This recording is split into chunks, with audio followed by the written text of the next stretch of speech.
Moist letter అని చెప్పేసి కొంతమంది 2 వీక్స్ బ్యాక్ మన ఊర్లో కూడా రవి గుప్తా ఆయన ఇంటి పైన కూడా అంటించడం జరిగింది. అది ఫేక్ లెటర్ అని చెప్పి మాకు తెలుసు. ఆల్రెడీ ఇన్వెస్టిగేషన్ జరిగింది. మా ముగ్గురిని రిమాండ్లో కూడా తీసుకెళ్ళారు. వీళ్ళు ముగ్గురు టీఆర్ఎస్ కార్యకర్తలు. ఒక ఆయననేమో మర్డర్ కేసు ఇన్వాల్వ్ అయ్యి జైలు పోయి వచ్చిన ఆయన పేరు రఫీక్. అయితే వాళ్ళని రిమాండ్కి వెళ్ళిన తర్వాత నిన్న ఒక రిజిస్టర్డ్ పోస్ట్ మా ఇంటికి వచ్చింది మొన్న. అయితే నిన్న నేను ఓపెన్ చేసి చూస్తే దాంట్లో మీరు ఆ ముగ్గురిని జైలు పంపించినారు అంటే నేనేం జైలు పంపించలేదు. వాళ్ళ లెటర్ పెట్టింది కాబట్టి ఎక్కడైతే లెటర్ ప్రింట్ అయిందో ఆధారాలు దొరికినాయి కాబట్టి వాళ్ళు కూడా ఒప్పుకున్నారు. ఎక్కడ ప్రింట్ అయింది, షాద్నగర్ ప్రింట్ అయిన లెటర్స్. వాళ్ళు నన్ను భయపడిస్తే నేను బయట తిరగొద్దని చెప్పేసి వాళ్ళు ఇట్లా లెటర్ పెట్టడం జరిగింది. నిన్న కూడా ఒక లెటర్ పెట్టడం జరిగింది. దాంట్లో కూడా వాళ్ళు ఏమంటున్నారు, నువ్వు జాగ్రత్తగా ఉందని చెప్పి కూడా ఇచ్చింది. ఇది కూడా కొంతమంది టీఆర్ఎస్ కార్యకర్తలు అయితే, ఎందుకంటే లోకల్ బాడీ ఎలక్షన్స్ వస్తున్నాయి.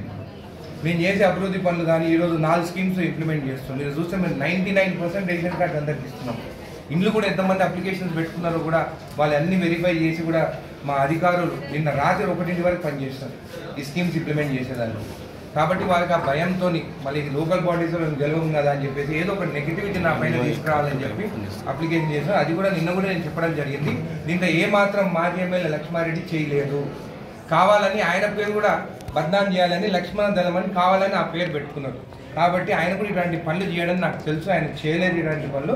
ఆయనకు ఒకటే సూచన, ఇట్లాంటి చిల్లర కానీ మీ పార్టీలో పెట్టుకోకండి.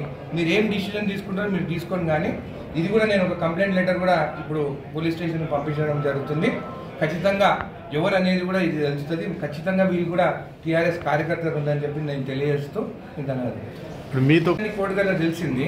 దాంట్లో కూడా ఆయన పేరు మీద ఏమన్నా రాసినా నువ్వు ఇళ్ళకి పైసలు అడిగినావు అది అంటే అది కూడా నేను విచారిస్తాను. నిజంగా నేను ఏమన్నా ఇళ్ళకి ఏమన్నా, ఎందుకంటే డబుల్ బెడ్రూమ్ ఇస్తాను నేను ఎప్పుడు చెప్తున్నాను, ₹1 కూడా ఒక్కరి దగ్గర కూడా తీసుకోవద్దు మీరు అని చెప్పి ఆ విషయంలో దాంట్లో రాయడం జరిగింది. అది కూడా నేను కూడా ఎంక్వైరీ చేస్తాను.